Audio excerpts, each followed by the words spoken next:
Greetings, ladies and gentlemen. So let's jump right into it. Welcome to the Elevate Agency YouTube channel, where I discuss things on how we can elevate our lives, especially in the space of career, finance, and legacy. So let's jump right into today's topic. I'm talking about something that we all go through. Again, this is something we all go through. And this message goes out to my fellow ladies and gentlemen in the life insurance business industry, especially those of you who are in the final expense space. Listen, sometimes we are engaged in activities and conversations with people, and it can be really hard for them, hard for us. Of course, we're professionals and we know how to guide people through these times, through these conversations, through this process. But sometimes it gets a bit heavy. You might be in a conversation with someone and they just burst out into tears because they're feeling so emotional about things that they've gone through as it relates to having to put a plan in place for that time of death, or maybe someone passed close to them and didn't have a plan and they're reflecting on that and it becomes emotional. Or maybe we're just having a tough day, things going on in our own personal lives, with our families, with our health, well-being, whatever it is. Some days can be a little dark or tough, right? Sometimes it can be tough work. So I'm coming with 6 powerful ways to reignite your joy even during tough work. Okay, so let's jump right into it. For those of you who don't know, I am a licensed life insurance agency owner, which just means I help put plans in place to protect families for one of the hardest times in their lives, just to make sure there's some financial protection for when that day comes and either yourself passes or someone else that you care about passes, just to make sure you have that financial support. So with that said, I have a lot of conversations with people. I also help other people in the business. We help each other, right? And so again, sometimes things can be really tough when you're talking about end of life planning, okay? And so with that said, I just want to share with you some tips on how to stay in the most positive and solid frame of mind as possible. Number 1, you want to connect to your purpose every single day. Every single day, remind yourself of why you're doing this. Something you could do is write down your goals, or you can have them posted right in front of you. But I love the idea of writing my goals out every single day at the beginning of the day before I start my work. I know some of my colleagues, they write their goals in the morning and in the evening before they go to bed, just to make sure that they're staying focused where the attention needs to be. Because when times might get a little rough throughout the day, it helps you to refocus on your whole purpose for doing this to begin with. Okay, so number 1, you're giving people and families peace of mind, whether they already have some coverage or they don't have it. By getting more or putting something in place, that is giving more peace of mind. Also, you're helping to prevent an all-out financial burden. If someone suddenly passes, or even if you are planning for it, maybe it's some sort of degenerative disease and the hospital and doctor staff, they're telling you to prepare, get your affairs in order. No matter how it comes, there's some level of preparation that needs to be in place so that you can prevent a financial burden. Now, for those families who already have enough money in place to take care of everything, that is wonderful. But so many people just don't have thousands of dollars lying around that they want to put towards final arrangements, funeral expenses, other expenses that come up at the end of life. So having a policy or plan in place really helps to prevent that financial burden at a tough time emotionally. It's already enough to deal with to have to coordinate family. Even if you're not coordinating family, there are things that come up. You have to do something with the person's belongings. There are sometimes unexpected expenses that come up. And it can be emotional. So at least having the financial part taken care of, that relieves burden for sure. Also, you are helping the client's loved ones to avoid conflict, Because sometimes when families are placed in a position where they have to come together to figure out finances, and there might have already been some issues in the family, but then you throw the gasoline on top where somebody passes, it's emotional, and they got to figure out how to work together to come up with the finances. Whew, that can be a powder keg.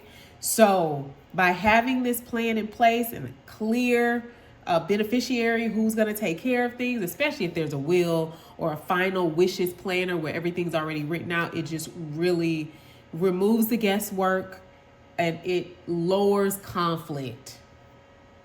Trust me, if you haven't done this yet, do it, because I've seen it on both sides. So you definitely want to have your family on the peaceful side where possible. Now, something else we can do as agents is celebrate our victories, even if it's a small victory. Maybe it's the daughter who thanks you for helping to put a process or plan in place for her parents because she knew that her parents needed a plan or policy.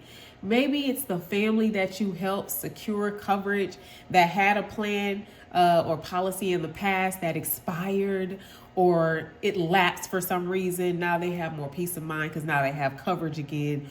Or maybe it's that senior that thought they would never be able to get a policy again. They thought they aged out, or because of their health, they couldn't get a plan because they were denied from other companies, but you were able to put quality coverage in place for them. Those are victories and they are to be celebrated. Also, I got this really cool idea from one of my mentors. He said, create a victory journal, which was such a great idea. He said, we need to sometimes reflect on what's going right so we can think more about what's going right instead of the struggles, the conflicts, the tough times. So start journaling all of your wins, all of your victories, again, even if you consider them small, so that you can go back and read over them sometimes, especially on the tougher days. Remind yourself that you are that woman or that man. You are her, you are him, and you are valuable. You contribute to your community. You contribute to society at large because you are helping people. So get that victory journal. I think it's an amazing idea. Also, build a support community. That's huge. So you can get that through training. Maybe there's a particular training group that you are in. I have a couple of training groups that I'm in right now. Really, really powerful stuff. And one of those people have become my mentors, one of the leaders of that group. He's my mentor now. So that's huge. Also, you can do a mentorship program. So maybe there's someone else that you already work closely with within the organization that you're working with. Identify someone, maybe speak with them about being your mentor, or just see what they're doing and just make them your mentor. Just copy what they're doing, follow their guide, follow. If you see they're winning, if you see they're a quality person. Also, weekly accountability calls. Find someone where you can schedule a weekly call with them, whether it's a leader in your organization, a leader in your industry, just someone that you respect, a great friend who gets it. But hold yourself to that accountability every single week. You can schedule it, and that really, really helps. And you might have to stay flexible, but just make sure you get it in every week. Or simply share a cup of tea or a cup of coffee or, good water with a colleague of yours.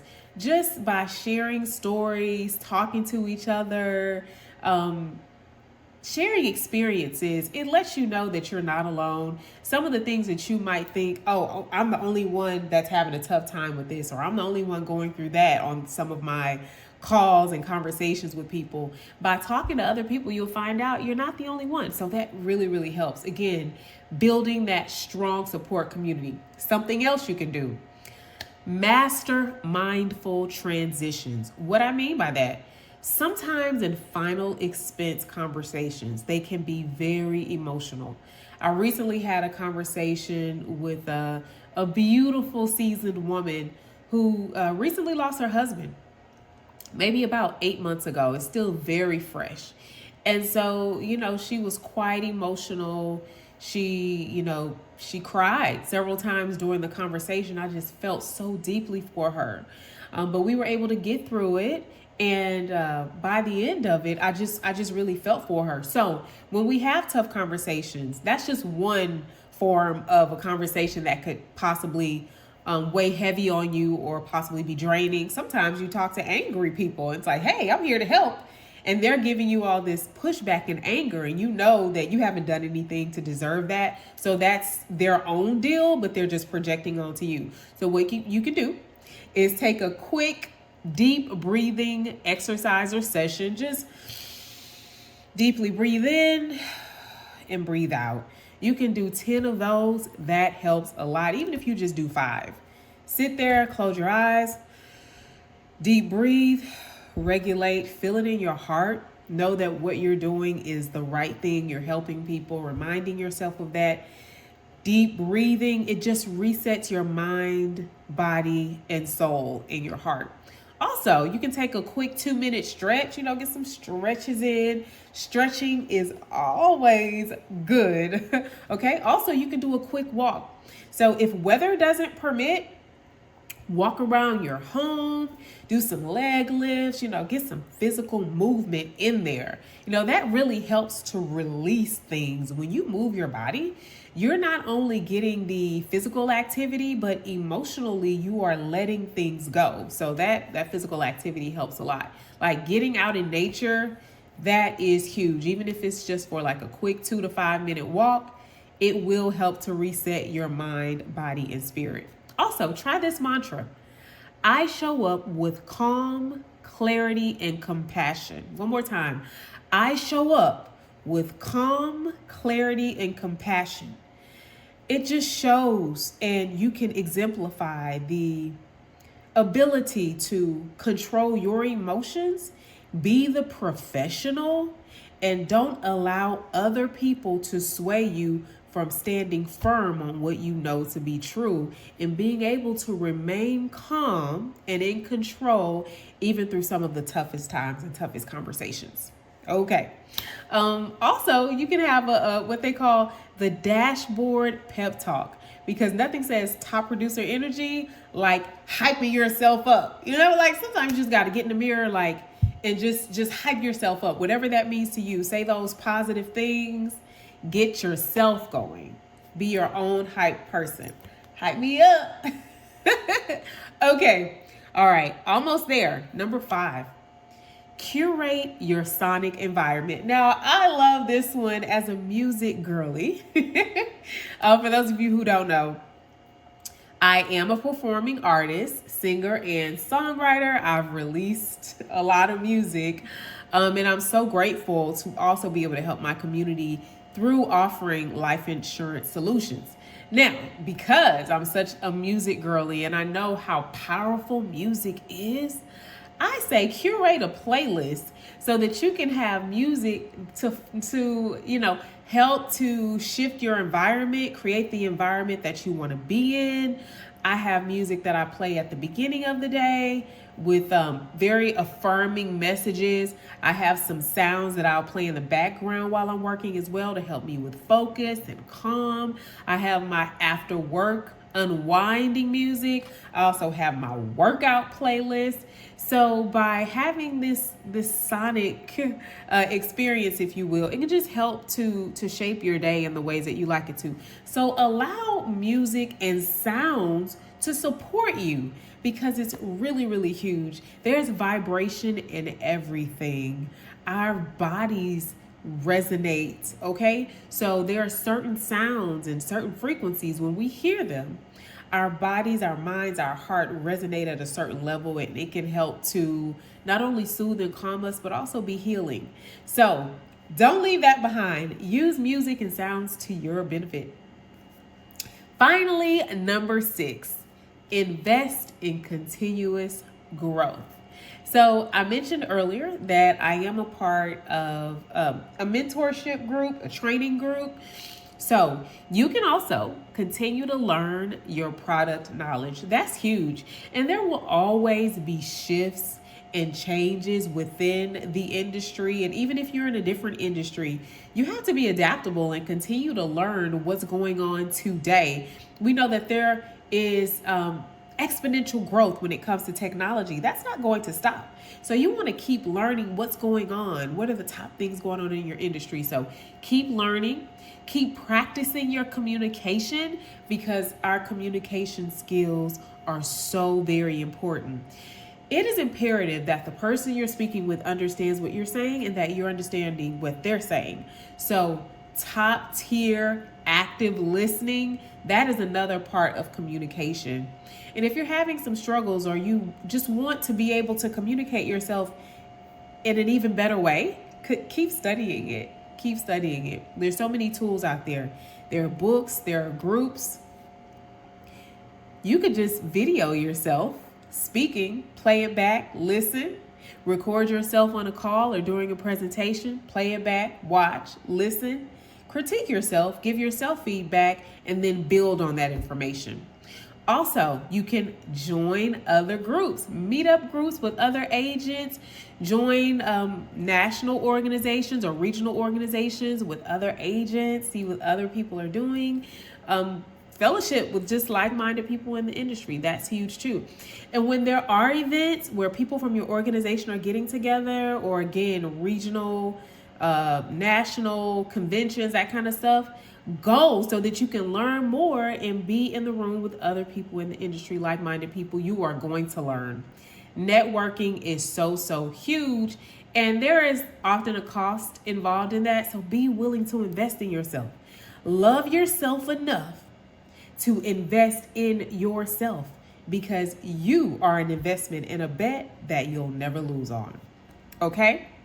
So, in conclusion, no matter what's going on, even on your toughest days, you can find joy. You can find joy in some of these tough conversations, because you can celebrate the small wins, keep investing in yourself, hold yourself accountable, find other people to help you hold yourself accountable, find some ways to transition, also have that support system, and remind yourself of your purpose daily. Thank you so much for being here for this talk. I hope that it helped you, whether you're in our industry as a life insurance agent or if your career is in a different industry. And be sure to like and subscribe right here to the Elevate Agency, and stick around for more information and videos that are going to help you build your legacy, elevate your life and your finances. And we all want freedom, so that's where we're headed. You all enjoy your day. Bye-bye.